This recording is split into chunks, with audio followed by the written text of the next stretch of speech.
thank you so much, all of you, for being here. And I want to say a special thanks to John and Nicole. Trevor and Olivia are back there. I'm going to turn the AC unit off for you. Yeah, exactly. That's all right. I'm so grateful for their hospitality. They are just a wonderful family, and for them to open up their backyard for us is just terrific. So we really, I've got a mic. So thank you to the entire family for opening up, and thanks to all of you for taking the time to be here, because I was telling John and Nicole that a lot of times when you're in Washington, you're busy, you've got a lot of stuff to do, and you're in a bubble when you're president, and sometimes you just don't have the opportunity to have the kinds of interactions that I used to have even when I was a senator. And so these kinds of formats are terrific for me, and my hope is that despite all these people who are here with cameras and microphones and all that stuff, that people won't be shy, because the whole point of this is for me to hear directly from you and answer your questions, hear about your concerns, hear about your hopes, and hopefully that'll translate itself into some of the things that we're doing at the White House. I obviously want to make some introductions that I think all of you know that you've got some members of Congress who are working very hard here in Northern Virginia, and I want to acknowledge them. First of all, Congressman Jim Moran has been doing great work for a very long time. So, Congressman Jerry Connolly has been doing terrific work here locally and now on Capitol Hill. We've got Sharon Bulovov, who is the chairwoman of the Fairfax County Board of Commissioners. And we've also got a couple of small business owners, because one of the things I want to talk about is how we can grow the economy and get people back to work. And so who better to hear from than a couple of small business owners? Don't worry, I'm not going to call on you, but I'm just glad you're here. First of all, we've got Cheryl Hurt, who's the owner of As We Grow Learning Center. Hey, Cheryl, thanks for being here. And Larry Poltasev, did I say that right, Larry? Who is the CEO of Target Labs, Inc. And so we're glad that you guys could join us. Now, I'm only going to say a few things at the top. And I want to talk a little bit about why I decided to run for president in the first place back in 2007, 2008. Having served as a state senator, having then served as a United States senator, I had a chance to see how economic policies were having an effect on working class families and middle class families for a long time. And my wife and I, we came out of hard-working families who didn't have a lot, but because the economy was growing, because there was an emphasis on what was good for the middle class, we were able to get a great education, we were able to get scholarships. Michelle's dad worked as a blue-collar worker, but just on that one salary, he was able to provide for his family and make sure that they always had enough and the kids had opportunities. And what it seemed like was for about a decade there, middle-class families were losing more and more ground. And some of that had to do with changes in the global economy and greater competition from around the world, but a lot of it had to do with the policies that had been put in place, which really boiled down to cutting taxes, especially for millionaires and billionaires, cutting regulations that made consumers and workers more vulnerable, failing to make investments that were so critical in growing our middle class over the long term. And so when I ran for president, my goal was to make sure that we get a set of economic policies in place that would lay the foundation for long-term growth in the 21st century, so that the 21st century would be an American century just like the 20th century had been. And that's what we've tried to do over the last 19 months in the midst of the worst financial crisis that we've seen since the Great Depression. The first thing we had to do was just stop the bleeding, stabilize the financial system, and make sure we didn't trip into a Great Depression, and we have done that. So when I was sworn in on that very cold day in January, some of you may remember, we we lost 750,000 jobs in that month alone. Now we've seen 8 consecutive months of private sector job growth because of the policies we put in place. We were on the verge of financial meltdown. Anybody who was involved in business at that time remembers banks were not lending at all. You couldn't even get an auto loan or a consumer loan. And now the financial systems have stabilized, although they're not completely where we need them to be. The economy was shrinking at a pace of, an astounding pace of about 6% annually. And now the economy has been growing. So we stopped the bleeding, stabilized the economy, but the fact of the matter is that the pace of improvement has not been where it needs to be. And the hole that we had dug ourselves in was enormous. I mean, we lost 4 million jobs in the last 6 months of 2008, when I was still running. We lost 4 million jobs. And all told, we've lost 8 million jobs. And so even though we've grown jobs this year, we haven't been able to yet make up for those 8 million jobs that have been lost. And that's an enormous challenge. Now, the second part of the challenge, though, is to make sure that even as we're digging ourselves out of this hole, we start making some better decisions so that long-term we don't find ourselves in this circumstance again, and we start creating the kind of economy that's working for middle-class families. So a couple of things that we did on that front. We cut taxes for middle-class families because we understand that people's incomes and wages have not gone up, have not kept pace with increases in health care, increases in college, and so forth. The second thing that we felt was very important was to start creating some rules of the road again. So in financial services, for example, we passed a financial regulatory bill that makes sure that we're not going to have taxpayer bailouts, make sure that banks have to operate a little bit more responsibly and take less risks with the money that they're investing. And we also made sure that consumers are treated more fairly, because part of what happened in this financial crisis was people were getting mortgages that they didn't understand. Suddenly the bottom fell out of the housing market and banks found themselves in a crisis situation. So what we've said is, let's make sure that consumers know exactly the kinds of mortgages they're getting. Let's make sure that they can't be steered into these balloon-type payments where there's no chance that over the long term they're going to be able to make their payments. Let's make sure that credit card companies have to notify you if they're going to increase your interest rates. And let's make sure that they can't increase your interest rates on your existing balances, only on future balances, so that they're not tricking you into suddenly paying exorbitant fees and putting you in a hole over the long term. So Jerry likes that one. So we set up a bunch of rules both in the financial services area, in the housing sector, and in healthcare. And I know that a lot of people here heard a lot about the healthcare bill. One of the most important things that was about was making sure that insurance companies treated you fairly. So if you've got health insurance, companies are not going to be able to drop you from coverage when you get sick, which is part of what had been happening. They couldn't deny you insurance because of a pre-existing condition, or if your child had a pre-existing condition, which obviously makes families enormously vulnerable. So a set of rules of the road for how companies interact with consumers, how they interact with workers. And then the final thing that we've tried to do to lay this foundation for long-term economic growth is to put our investments in those things that are really going to make us more competitive over the long term. So we have made the largest investment in research and development, in basic research and science, in our history, because that's going to determine whether we can compete with China and India and Germany over the long term. Are we inventing stuff here that we can then export overseas? We're making investments in our infrastructure, because we can't have a second-class infrastructure and expect to have a first-class economy. Just an interesting statistic, over the last decade, China spends about 9% of its gross domestic product on infrastructure. Europe spends about 5%. We've been spending 2%.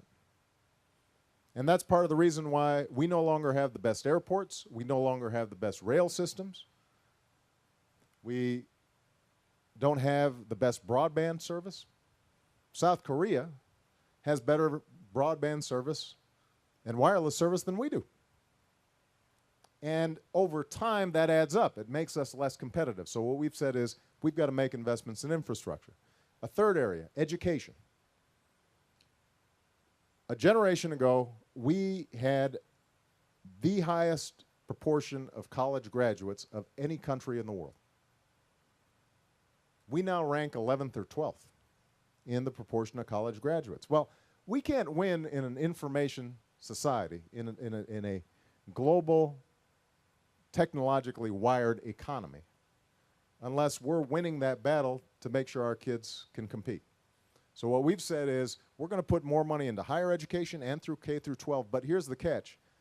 The money is only going to go to those communities that are serious about reforming their education system so they work well. Because education's not just a matter of putting more money into it. You also have to make sure that we've got the best teachers, that we've got accountability, that the way we're designing our schools help our kids actually succeed over the long term, especially in areas of math and science where we're lagging even further behind than we were a generation ago. So those are the things that we've been trying to do over the last 19 months. Now, as I said before, the economy is growing, but it's not growing as fast as we would like. So over the last week, I've put forward a few more things that I think can really make a difference. Number one, instead of giving tax breaks to companies that are investing overseas, which our tax code does right now, what I've said is let's close those tax loopholes and let's provide tax breaks to companies that are investing in research and development here in the United States. That's a smart thing to do. We want to incentivize businesses who actually are making profits right now to say we should go ahead and take a chance and let's invest in that next new thing. Second is what I've proposed is that we allow companies to write off essentially their new investments early if they make those investments here in 2011. So essentially accelerating the depreciation that they can take on their taxes to encourage them to front load making investments now. The third thing that we've proposed, and this is actually pending right now in the Senate, the United States Senate, because Jerry and Jim have already voted on it, is a small business package that would eliminate capital gains taxes for small businesses, would help small businesses obtain loans. It is a common sense bill that traditionally would have garnered a lot of bipartisan support, but we're in the political silly season right now, so it's been blocked up by the Senate Republicans for the last month and a half, 2 months. Small businesses are still having trouble getting loans, and what we want to do, even though we've already given them 8 different tax breaks, is we want to say we're going to give you just a little bit more incentive, because if we can get small businesses growing and investing and opening their doors and hiring new workers, that's probably going to be the area where we can make the most progress over the next year in terms of accelerating employment and reducing the unemployment rate. So these are all steps that we're taking right now to try to move the economy forward. Now, I have never been more confident about the future of our economy if we stay on track and we deal with some of these long-standing problems that we hadn't dealt with for decades. If we make investments and improve our education system, if we make investments in research and development, if we make investments in things like clean energy, so that we've got an energy policy that's not just tied to importing oil from the Middle East, but instead start figuring out how can we develop our homegrown industries. If we have a tax system that is fair and helps the middle class, and that also attends to our long-term deficit problems, if we regulate, but not with a heavy hand, just regulate enough to make sure that we don't have a collapse of the financial system and consumers aren't taken advantage of and health insurance companies are responsive to ordinary families, if we do those things, there's no reason why we can't succeed. And I've traveled all around the world and I've looked at all the economic data. If you had a choice of which country you'd want to be, you still want to be the United States of America. We still have a huge competitive edge, and we've got the best workers in the world. And we've got the most dynamic economy in the world. We've got the best universities, the best entrepreneurs in the world. But we've got to tackle these long-standing problems that have been getting in the way of progress, and we've got to do it now. We can't wait another 20 years or another 30 years because other countries are catching up. That's what we've been trying to do over the last 2 years. Now, some of these things, I got to admit, are hard. They cause great consternation. When we tried to get some common sense rules in the financial sector, for example, that means billions of dollars that were going to profits to some of the banks are not going to be going there because you're getting a better deal on your credit card, and they're not happy about it. So that ends up creating a lot of drama on Capitol Hill. And it means that we've had some very contentious debates. But I just want to close by saying this. Ultimately, when I get out of Washington and I start talking to families like yours, what I'm struck by is not how divided the country is, but I'm actually struck by how basically people have common values, common concerns, and common hopes. They want to be able to find a job that pays a decent wage, give their family and their children in particular a bright future, be able to retire with some dignity and respect, not get bankrupt when they get sick. And that cuts across region, it cuts across racial lines, it cuts across religious or ethnic lines. People, there's a core set of American values that I think people across the country respond to. And what I want to do is make sure that the government is on the side of those values of responsibility and hard work and thinking about future generations and not just thinking about the next election. And I think we've made progress, but we've got more progress to make.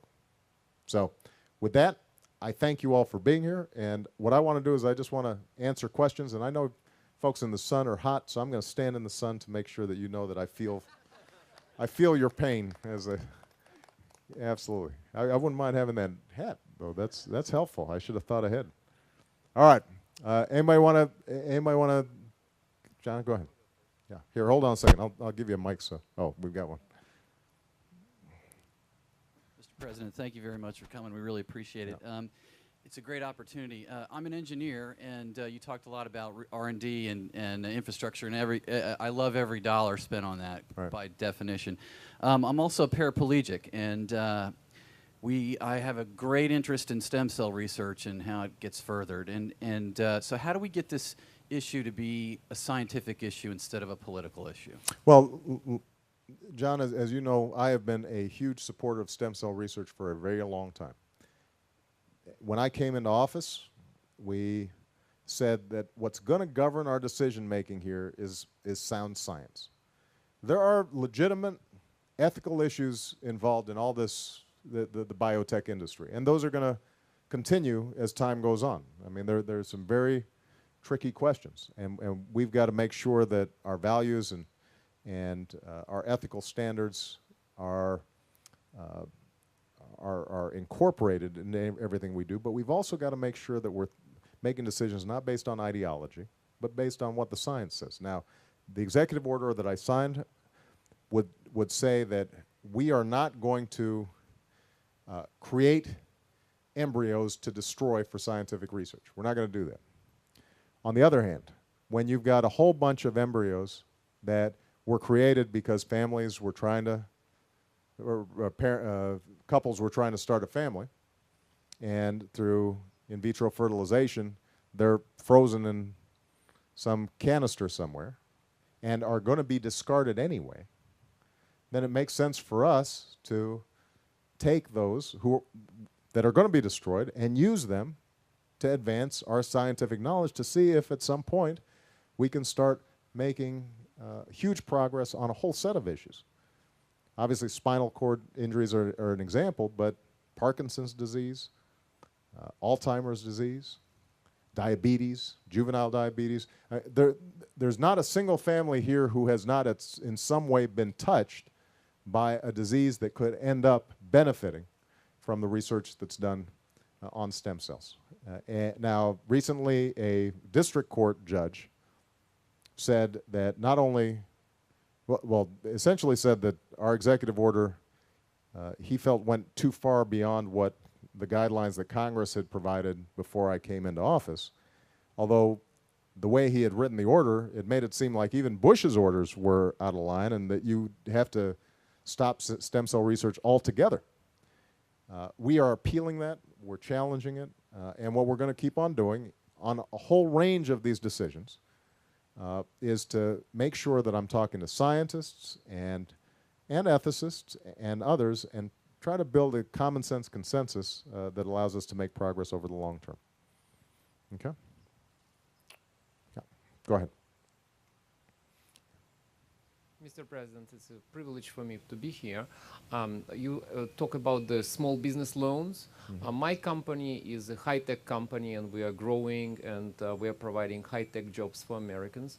How can we ensure that banking and lending institutions are going to actually lend money to small businesses? There have been a number of steps done in that way, but so far I've been denied a loan twice, and only got for the third time after I asked for SBA-backed loan. Right. You know. Tell me more about your business, by the way. I've actually read about it, but tell people here, I think, would be interested, because you're working on clean energy issues. This is correct. Yes, I have two lines of business. Clean energy part, where we are actually trying to get companies to become green and change their practices so that they follow sustainability practices as right. You know, the regular ways. And the second part of my business is high tech. We are doing IT consulting and IT services for federal government and Fortune 500 companies. How many employees do you have right now? About 94. 94. Yes. Well, look, part of the answer is what you already spoke about, which is SBA, the Small Business Administration. We have doubled the number of small business loans that we've been giving through the SBA. We've waived a lot of fees on those loans because we knew that small businesses were getting harder hit than just about anybody during the financial crisis. They were the ones where the banks were pulling back the most. So we tried to fill that void as the banks were getting well, making sure that small businesses could keep their doors open. But even by doubling the number of SBA loans, there's still not enough capital to meet all the demand for small businesses across the country. That's why this bill that we're looking to pass this week out of the Senate and that Jerry and Jim already voted for is so important, because what it would do is it would take funding authorization and to provide to community banks who are most likely to give loans to small businesses. But it would say to those banks, you know what, we're going to hold you accountable for actually lending the money. So, because what we don't want to do is just help the banks boost their balance sheets, but they're never getting the money out of the door. Over the long term, we think that there are going to be enormous opportunities for banks to make money with businesses like yours, because yours are the ones that grow. But they're still feeling gun-shy because of what happened on Wall Street. And in fairness to a lot of the community banks, they weren't the ones who were, you know, making big bets on derivatives, but they were punished nonetheless. You know, they've been hit really hard in the housing market. They've been hit on their portfolios. They've been trying to strengthen their portfolios. But when we provide these loan guarantees through the SBA, or we provide cheaper money to them that they can then lend out, and as long as we're monitoring them to make sure that they actually lend those monies to small businesses, they're the ones that are most likely to get that money out the door. This bill is very important. It has been held up now for a couple of months unnecessarily. There was an article in the USA Today just about 3 weeks ago that said small businesses were actually holding off on hiring because they weren't sure whether some of these tax cuts that they were going to get, as well as some of these lending facilities, would actually be set up. And You hear some of my friends on the Republican side complaining that, well, we'd get more business investment if we had more certainty. Well, here's an example where we could give some certainty right away. Pass this bill, I will sign it into law the day after it's passed or the day it is passed. And then right away, I think a lot of small businesses around the country will feel more comfortable about hiring and making investments. Well, this is what's happening right now is that, you know, I have contracts and I'm ready to hire 20 more people. Right. But nobody is going to give me additional loan right now. I mean, I had a off-the-record conversation with the vice president of one bank, and they said it's simply we've made a decision not to loan to small businesses. It's simply more profitable to us to invest this money elsewhere. Well, that's why it's so important to make sure that if they are getting help from us in terms of having more money to lend, that they actually lend it out, and they lend it to small businesses, and we've got to make a direct link between the help that they're getting and them actually lending the money. That's going to be critical. All right, who's next? Yes, over here. Hey, Wendy, how are you? I am so honored and delighted to be here. Thank You must be John's younger sister. Yeah, definitely. That's No, what I he's my figured. kid brother. And I actually am the stringer in from Boston with that hockey team you're meeting with this afternoon. There you go. Yeah, I'm looking forward to congratulating him. Yeah. Uh-huh. I would tell you just a little story, which is when I was in high school here at Woodson High School, I got involved in historic preservation. And I worked on an archaeology dig. I researched the history of an old house. I helped move the one-room legato schoolhouse from out in the country into Town Hall to restore it as a piece of our county's history. And that launched my lifelong career in historic preservation. And so I guess, and I know you are interested in history and have studied particularly, I think I've read President Lincoln and the way he created a cabinet and so on. So I know you value our nation's history. And I guess my question for you is, what are your thoughts about what we're doing in your administration to invest in preserving our nation's history and our historic places? And one little job-generating idea I'd give you is that all the studies show that renovating existing buildings, restoring historic buildings, is more labor-intensive than materials-intensive. It creates more jobs. They're local jobs for local people. So I hope that might be part of your jobs strategy. You know, I am a huge booster of historic preservation. If I wasn't, Michelle would get on me because she used to actually used in Chicago, used to be on the historic on the Landmark Commission there, and we live in a landmark district in Chicago. So this is something that we care deeply about. I guess I'd broaden the point to say that not only should we be thinking about historic preservation, but we should also be thinking about our national parks, our national forests. You know, there's this treasure that we inherited from the previous generation, dating back to, you know, Teddy Roosevelt. And, you know, that requires us to continually renew that commitment to our historic structures and our natural resource base, so that when Trevor and I'll and Olivia and those guys have their kids, when you guys have your grandkids, that stuff is there for them too. So we have actually tried to ramp up our commitment to these issues. We've, where we can, put a little bit more money into it, but a lot of it's not just more money, it's also more planning. And the Recovery Act gave a range of grants to state and local governments, in some cases around preservation issues. Now, one other point I want to make, though, and you were mentioning how renovation oftentimes will actually generate more jobs than new construction. A related idea is what we can do to make our existing buildings and housing stock more energy efficient. because it turns out that we could probably cut about a third of our total energy use just on efficiency. We wouldn't need new technologies. We wouldn't need to invent some fancy new fusion energy or anything. If we just took our existing building stock and homes and insulated them, had new windows, schools, hospitals, a lot of big institutions, we could squeeze huge efficiencies out of that. There's a lot of waste to be had, and that would benefit everybody. It would mean that over time we were helping to save the planet by reducing our carbon footprint.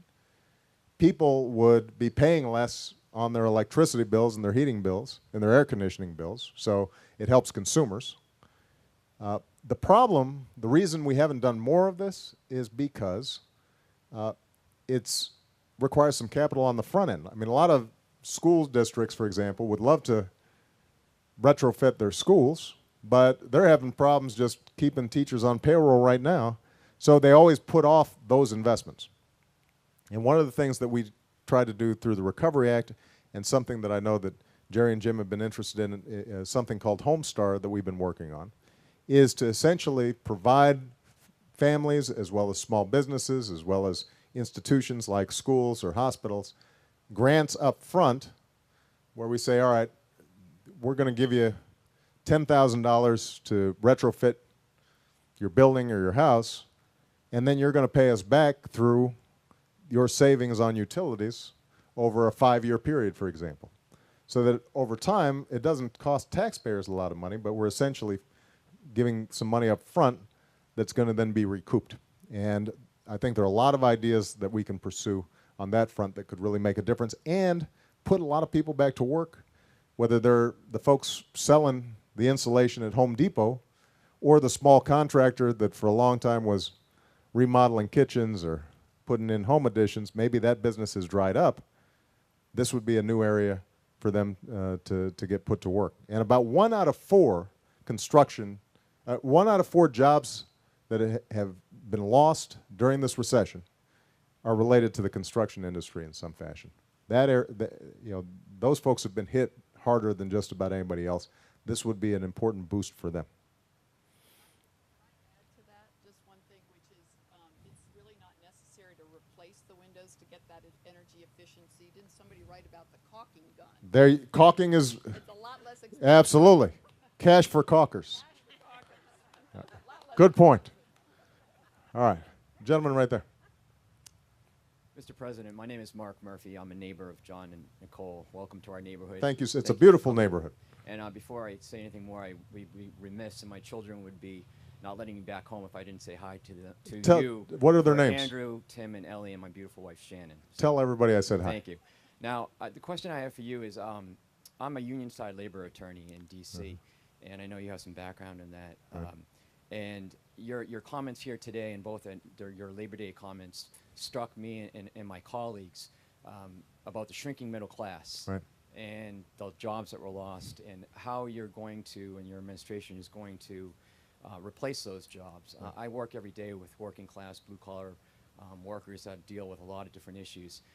One of the issues that is dear to my heart, and I know a lot of my colleagues and union members, is the Employee Free Choice Act. Right. And for people who don't know about that, it's just basically an act, a law that would make it easier to unionize. And it's proven that unionized employees get better wages and better benefits. And unfortunately, that act hasn't been passed yet, and I just want to hear your thoughts on that. Well, Thank you. A little bit of background for those who aren't as familiar with it. The Employee Free Choice Act is in response to 20, 30 years where it's become more and more difficult for unions to just get a fair election and have their employers actually negotiate with them. I mean, the laws that have been on the books have gotten more and more difficult to apply. A lot of times, companies who may be good employers but just don't want the bother of having a union will work very hard to make sure a union doesn't develop. And they will drag out the process for a very long time, and in some cases, workers who are joining unions or want to join a union or helping to organize one may get intimidated.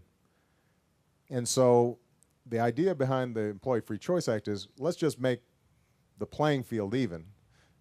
We don't have to force anybody to be in a union, but if they want to join a union, let's make it a little easier for them to go ahead and sign up. Now, the short answer to your question is, we are supportive of this. Frankly, we don't have 60 votes in the Senate.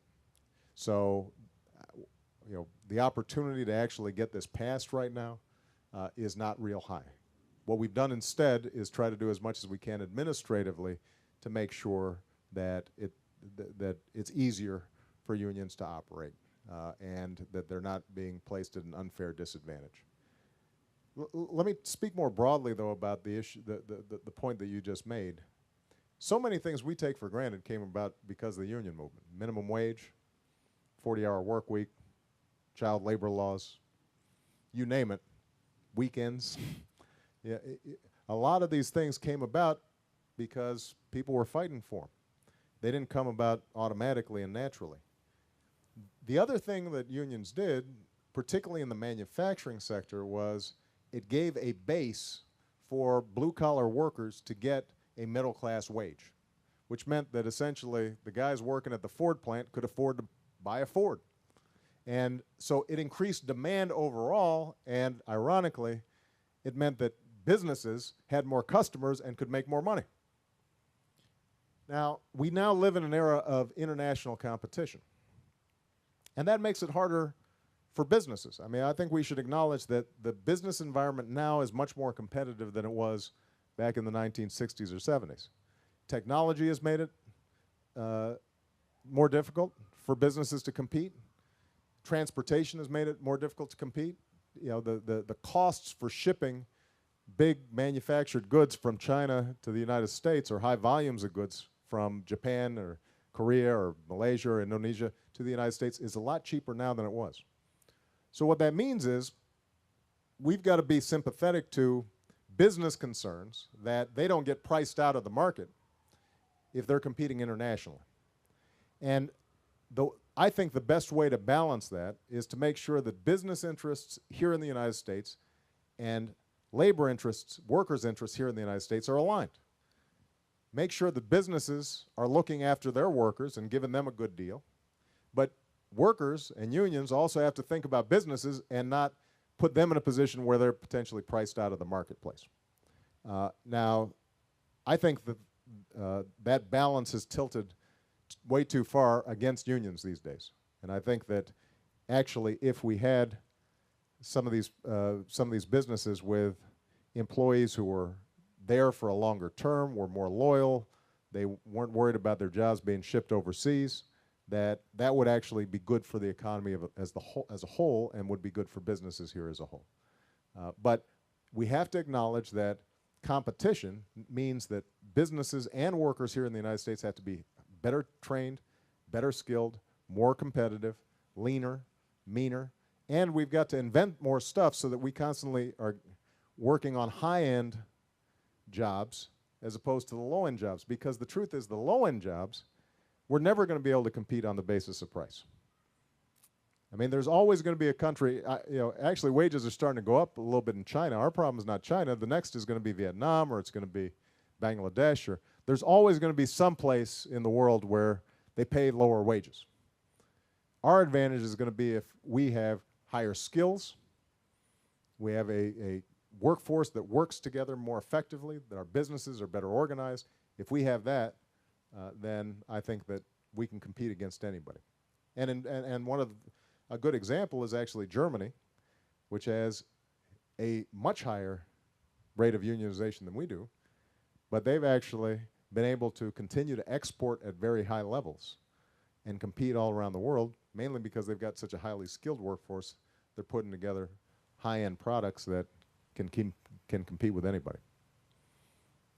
Yeah, right here. Mike's coming. Hi, Mr. President. It's an honor. I'm so nervous. Don't be nervous. Oh, I am so nervous.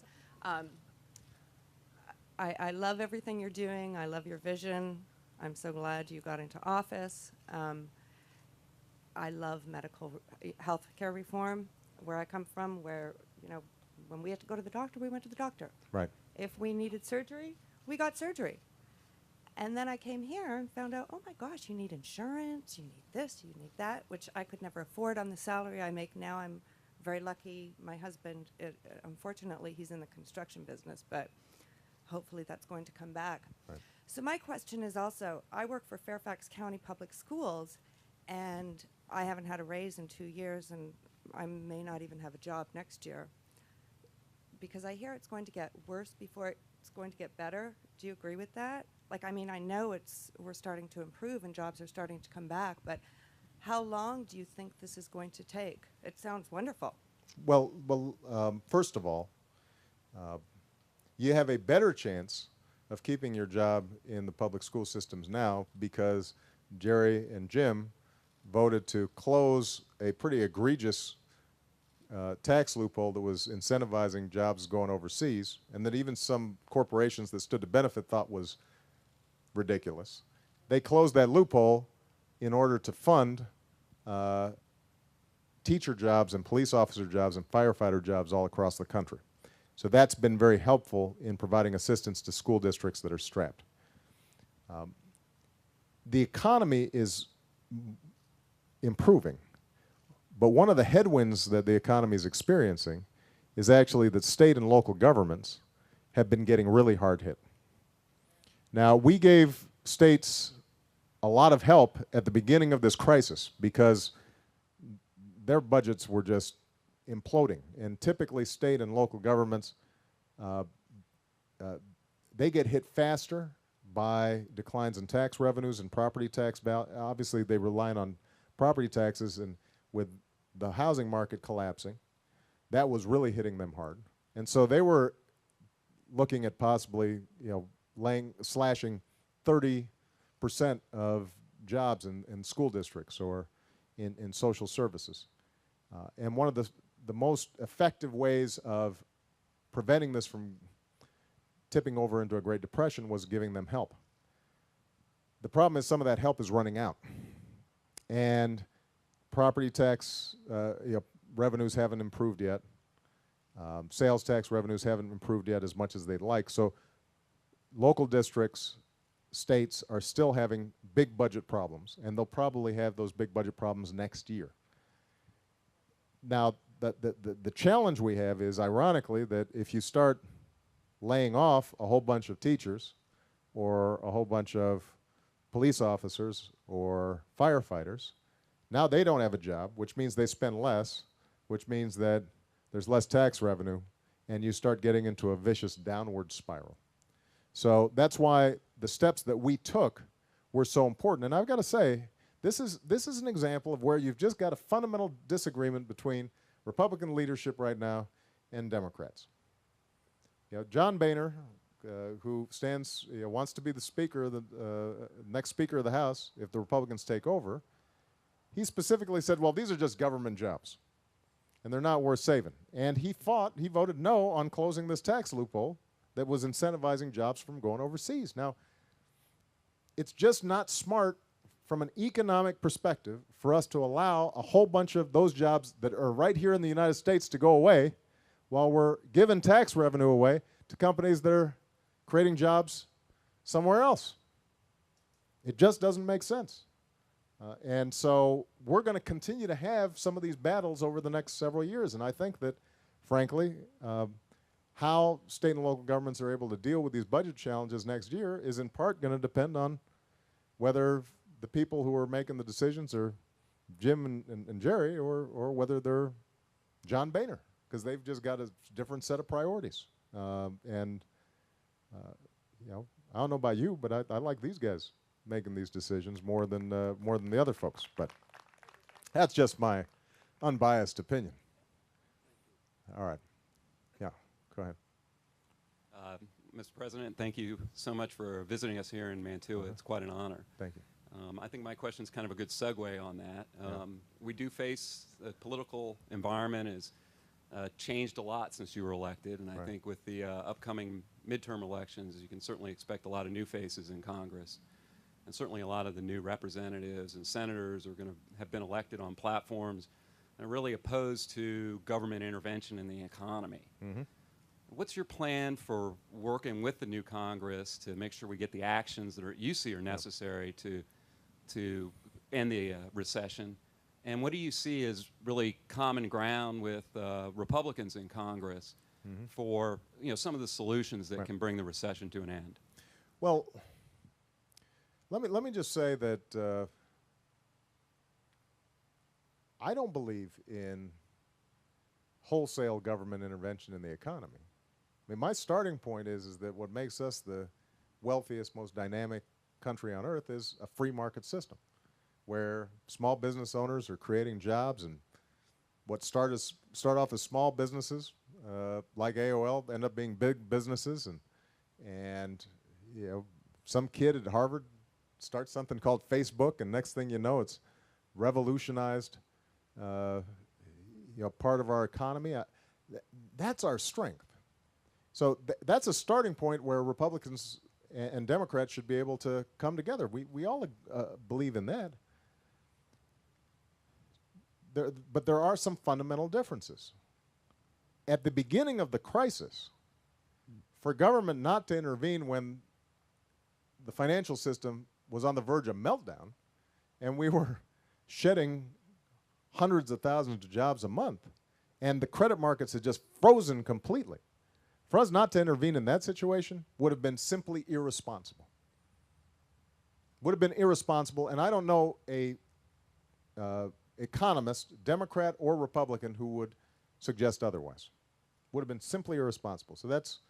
So some of these steps that we had to take had to do with emergency situations. A great example is the auto industry. When we decided to intervene, keep this in mind, we had been bailing out the auto industry for years under the previous administration. The difference was we hadn't ever asked them anything in return. So they kept on, with their bad practices, creating cars that, frankly, in this kind of energy environment, weren't the cars of the future, and they never changed their practices. So what we said was, you know what, we're going to help you, but this time we're going to help you by also restructuring. And we're going to bring all the stakeholders together, the workers, management, shareholders, and we're going to say if taxpayers are going to help you out, you've got to change how you do business. And they have. And they emerged from bankruptcy, and now you've got all three U.S. auto companies operating at a profit. If we had not taken that step, we would have lost 1 million jobs in the auto industry. You would not have an auto. Maybe Ford might have survived. GM and Chrysler definitely would not have. And the ripple effects on the economy would have been devastating.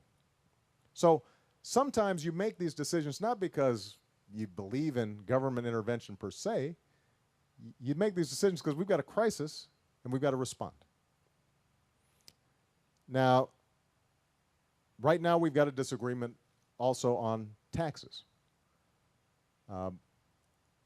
Jim, Jerry, the vast majority of Democrats think that because wages and incomes had flatlined for middle-class families, which we define as less than $250,000 a year, that they should definitely get an extension of the tax cuts that were instituted in 2001, 2003.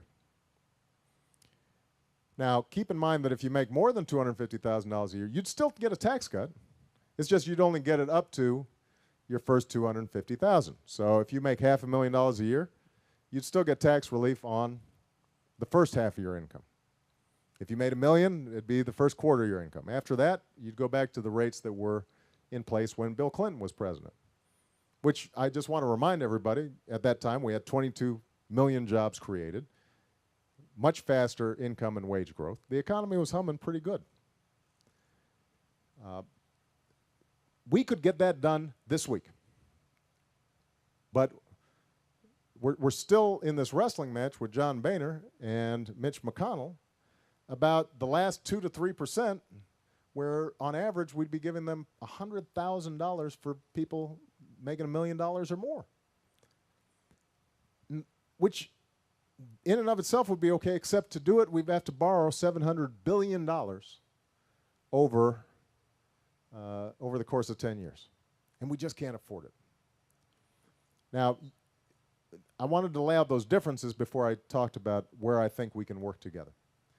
Where I think we have a great opportunity to work together is on the issue of our long-term debt.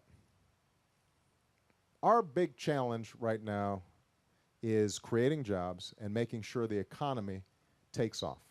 And the steps that we've been taking, including cutting taxes for small businesses, providing loans for small businesses, accelerating depreciation, those steps can encourage investment right now. They cost some money, but they're wise investments because right now our number one focus has to be jobs, jobs, jobs, and encouraging business investment. But on the horizon, sort of in the middle term and the long term, we do have a very real problem with debt and deficits. And I have to say that I understand a lot of people who are upset on the other side, and some of them were rallying in D.C. today, or yesterday. I do understand people's legitimate fears about, are we hawking our future to because we're borrowing so much to finance debt and deficits. I understand that. They saw the Recovery Act, they saw TARP, they saw the auto bailout, and they look at this and, God, all these big, huge numbers adding up. So they're right to be concerned about that. And I think that there's an opportunity for Democrats and Republicans to come together and to say, what are the tough decisions we've got to make right now that won't squash the recovery, won't lead to huge numbers of teacher layoffs. Short term, we don't want to constrict too much early, but how can we get ourselves on a trajectory where midterm and long term, we're starting to bring our debt and deficits slowly under control. Now, I set up a bipartisan fiscal commission that's designed to start coming up with answers, and they're supposed to report back to me right after the election. That was on purpose, by the way. We said, don't give us the answer before the election because nobody will have an honest conversation about it. Everybody will posture politically. But as soon as the election's over, report to us, and let's see if Democrats and Republicans can come together to make some tough decisions. And by the way, they are going to be some tough decisions. People, I think, have a sense that somehow if we just eliminated a few pork projects and foreign aid, that somehow we would solve our debt. The big problem with our debt is actually the costs of Medicare and Medicaid. Our healthcare system is by far the thing that is exploding faster than anything, and as population gets older and it's using more healthcare services, if we don't get control of that, we can't control our long-term debt. That's why healthcare reform was so important, because we're trying to rationalize and make the system smarter, but that's only one piece of it. We've also got to look at everything from defense budgets to food stamps. You name it, we've got to look at it and see, are there ways that we can reduce our costs over the long term? But we can't give away $700 billion to folks who don't need it and think somehow that we're going to balance our budget. It's not going to happen. That's one area where I think we can make progress. A second area where I hope we can still make progress is on energy. Everybody agrees our energy policy doesn't make sense. We don't have an energy policy. We've talked about it since Richard Nixon. Remember OPEC 73 and oil lines at the gas station? And every president has said this is a national security issue, this is a crisis, we got to do something about it, but we don't do anything about it. So my suggestion is let's join hands, Democrats and Republicans, and go ahead and take the leap and try to solve this problem. And there's not a silver bullet, there's not one magic solution to our energy problems. We're going to have to use a bunch of different strategies. I already mentioned efficiency. That has to be a huge push. With respect to transportation sector, one of the things that we did without legislation, nobody's really noticed this, but this was huge. We increased fuel efficiency standards on cars for the first time in 30 years, cars and trucks. And we got the car companies and auto workers to agree to it, not just environmentalists. That's going to help. We've got to look at nuclear energy. Historically, a lot of environmentalists have said, oh, we don't like nuclear energy. There are real problems with storage, et cetera, but if we're concerned about global warming and greenhouse gases, nuclear energy is a legitimate fuel energy source that the Japanese and the French have been using much more intelligently than we have. We've got huge reservoirs of natural gas that are relatively clean, but we've got to use those in an environmentally sound way. We've got to develop those in an environmentally sound way. So that's an area where I think that we can still hopefully make some progress. And the last thing I'll say, and some people disagree with me on this, they think it's too incendiary, it's too politically difficult, et cetera. I think we need to reform our immigration system, and we should be able to find a way that secures our borders and provides people who are already here a pathway so that they are out of the shadows, they pay in a fine, they're learning English, they're getting assimilated, you know, but they're not living in fear. We should be able to do that. And you know, we had 11 Republican senators who voted for it, including John McCain was a co-sponsor of the bill. We should be able to get that done again, because everybody agrees that the system we've got right now is broken. And one last thing I wanted to mention is actually education. The reason I didn't mention it up front is this has been one of the few areas where I've actually gotten some compliments from Republicans. I think the strategy that we have right now, which is to maintain high standards, work with states in a smart way to develop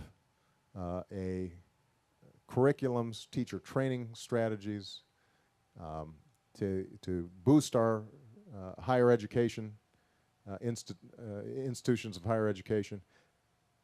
That's an area where we should all agree, because it's indisputable that if we are working smarter, if our kids are better trained, then we will succeed. And if they're not, it doesn't really matter what else we do. Over time, we're going to decline. So, all right, I've got time for one more question. I'm going to call on this young lady right here. I'm really nervous. Thank you, Mr. President, for being here. Mm-hmm. There's a lot of people sending you a lot of good energy. One being my 82-year-old aunt. She wanted me to make sure I told her. Tell her I said hi. Okay. I'm a massage therapist. And I've got a crick in my neck right here. I bet you do. A lot of tension's been building up. Do you get regular massage? Go ahead. Go ahead. One prevailing theme that comes here in my practice is fear. Mm-hmm. And on an energetic level, what I would like to see you institute or get started, bipartisan, is to alleviate people's fears of spending $5. I know this is like, it sounds so basic, but if we go out there and spend a little bit, it's going to come back around. It works.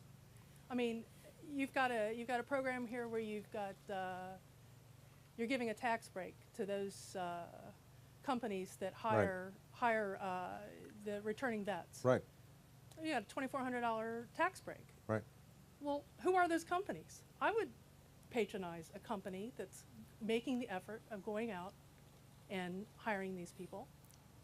I mean, you got to spend it to get it back. Well, and there's just this prevailing fear all the time, and it comes down to $5, $10, whatever. You got to put it out there, and it'll start the momentum going. Right. Also be some good news. Well, look, I think you are absolutely right that some of this is psychology. Look, the country went through a huge trauma. You know, the body politic is like an individual in the sense that if they go through a really bad accident and you're in a cast and got a little whiplashed and bruised and battered, it takes some time to recover. And that's what happened to our economy. We went through a really bad accident. It was a preventable one, by the way. If we had had some more rules of the road in place, if we had had better economic policies, we could have prevented it. But it is what it is. We went through this. You're absolutely right, though, that now part of what's holding us back is us needing to go ahead and feel confident about the future. Now, that's not the only thing holding us back. Let's be realistic. Part of the reason people aren't spending is they had maxed out on their credit cards, and people quite sensibly said to themselves, you know what? This is probably a good time for us to reflect on the fact that we were buying a bunch of stuff that maybe we should get in the future, but we weren't quite there yet, and we should run down our debts. You know, and people have done that. People have been paying down their debts a lot more over the last year than they had in the previous 5 or 10 years. A lot of people were borrowing against their homes, home equity loans. One of the things that Michelle and I always laugh about is, you know, when people talk about us, I think they forget that we were basically living the same lives as John and Nicole. Just it wasn't that long ago. It was like 6, 7 years ago.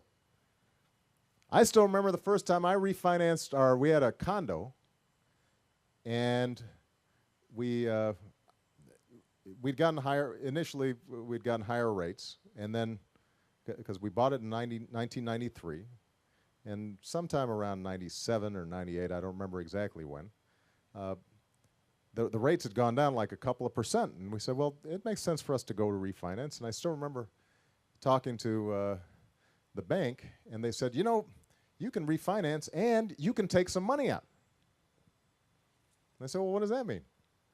They said, well, you know, your condo has appreciated so much that you can take, it's like found money.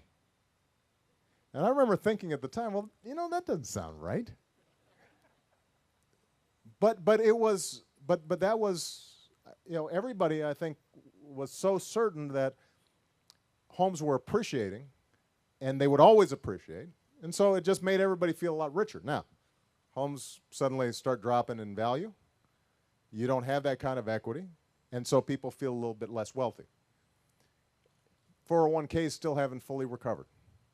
The 529s, the college portfolios that people put together, they still haven't fully recovered. So there are legitimate and real reasons why people have pulled back a little bit. But having said all that, I want to end on the point that you're making, which is that we have averted the worst. The economy is now growing. There are enormous opportunities out there. There are people who are inventing stuff that will be the new products of the future all across this country. There are young people who, when I meet them, they are talented and they're energetic and they feel confident about America. If you've traveled overseas, as tough as this recession's been for us, the truth of the matter is that most countries still envy the United States. And there are billions of people around the world who would die to be here and have that opportunity to prosper and be part of this great middle class of ours. And so my hope is, and this goes to the question of the previous gentleman, what can Republicans and Democrats do together after this election is stop spending so much time attacking the other side and spend a little more time focusing on what's good and what's right about America and what opportunities we have. And if we do that, then I'm absolutely confident that we're going to move forward for a long time to come. Thank you very much, everybody. God bless you.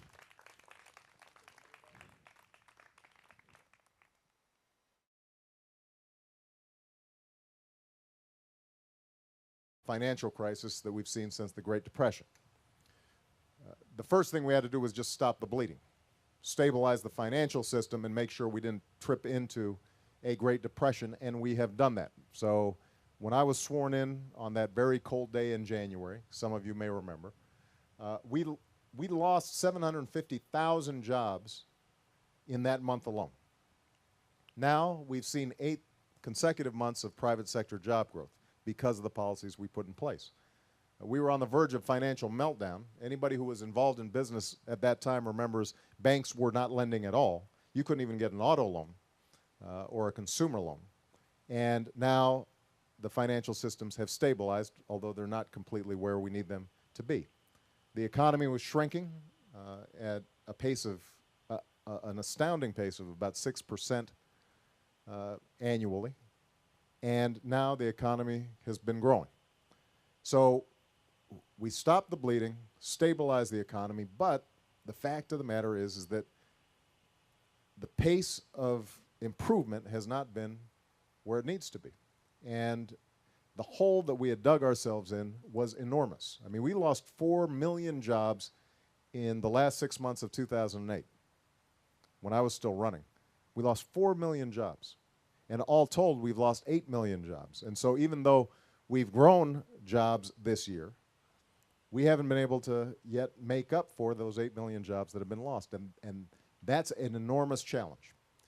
Now, the second part of the challenge, though, is to make sure that even as we're digging ourselves out of this hole, we start making some better decisions so that long term we don't find ourselves in this circumstance again, and we start creating the kind of economy that's working for middle-class families. So a couple of things that we did on that front. We cut taxes for middle-class families because we understand that people's incomes and wages have not gone up, have not kept pace with increases in health care, increases in college, and so forth. The second thing that we felt was very important was to start creating some rules of the road again.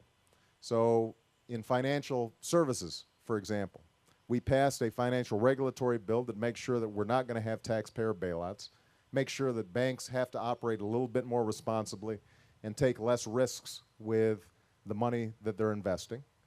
And we also made sure that consumers are treated more fairly, because part of what happened in this financial crisis was people were getting mortgages that they didn't understand. Suddenly the bottom fell out of the housing market and banks found themselves in a crisis situation. So what we've said is, let's make sure that consumers know exactly the kinds of mortgages they're getting. Let's make sure that they can't be steered into these balloon-type payments where there's no chance that over the long term they're going to be able to make their... Thank you so much, all of you, for being here. And I want to say a special thanks to John and Nicole. Trevor and Olivia are back there. We're going to turn the AC unit on for you. Yeah, exactly. That's all right. I'm so grateful for their hospitality. They are just a wonderful family, and for them to open up their backyard for us is just terrific. So we really, I've got a mic.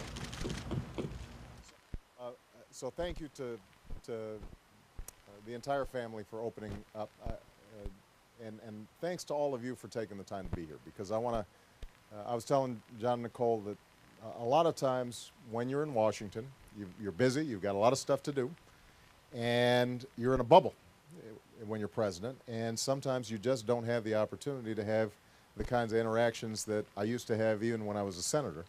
And so these kinds of formats are terrific for me, and my hope is that despite all these people who are here with cameras and microphones and all that stuff, that people won't be shy, because the whole point of this is for me to hear directly from you and answer your questions, hear about your concerns, hear about your hopes, and hopefully that'll translate itself into some of the things that we're doing at the White House. I obviously want to make some introductions that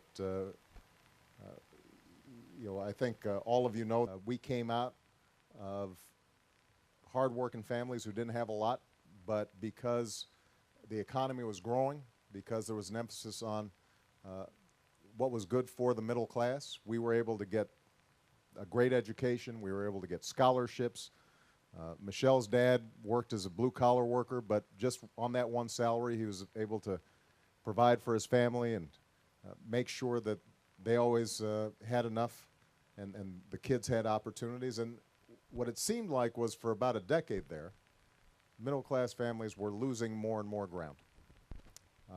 And some of that had to do with changes in the global economy and greater competition from around the world, but a lot of it had to do with the policies that had been put in place, which really boiled down to cutting taxes, especially for millionaires and billionaires, cutting regulations that made consumers and workers more vulnerable, failing to make investments that were so critical in growing our middle class over the long term. And so when I ran for president, my goal was to make sure that we get a set of economic policies in place that would lay the foundation for long-term growth in the 21st century so that the 21st century would be an American century just like the 20th century had been. And that's what we've tried to do over the last 19 months in the midst of the worst. That you've got some members of Congress who are working very hard here in Northern Virginia, and I want to acknowledge them. First of all, Congressman Jim Moran has been doing great work for a very long time. So, Congressman Jerry Connolly has been doing terrific work here locally and now on Capitol Hill. We've got Sharon Bulova, who is the chairwoman of the Fairfax County Board of Commissioners. And we've also got a couple of small business owners, because one of the things I want to talk about is how we can grow the economy and get people back to work. And so who better to hear from than a couple of small business owners? Don't worry, I'm not going to call on you, but I'm just glad you're here. First of all, we've got Cheryl Hurt, who's the owner of As We Grow Learning Center. Hey, Cheryl, thanks for being here. And Larry Poltasev, did I say that right, Larry? Who is the CEO of Target Labs, Inc. And so we're glad that you guys could join us. Now, I'm only going to say a few things at the top. And I want to talk a little bit about why I decided to run for president in the first place back in 2007, 2008. Having served as a state senator, having then served as a United States senator, I had had a chance to see how economic policies were having an effect on working class families and middle class families for a long time. And my wife and I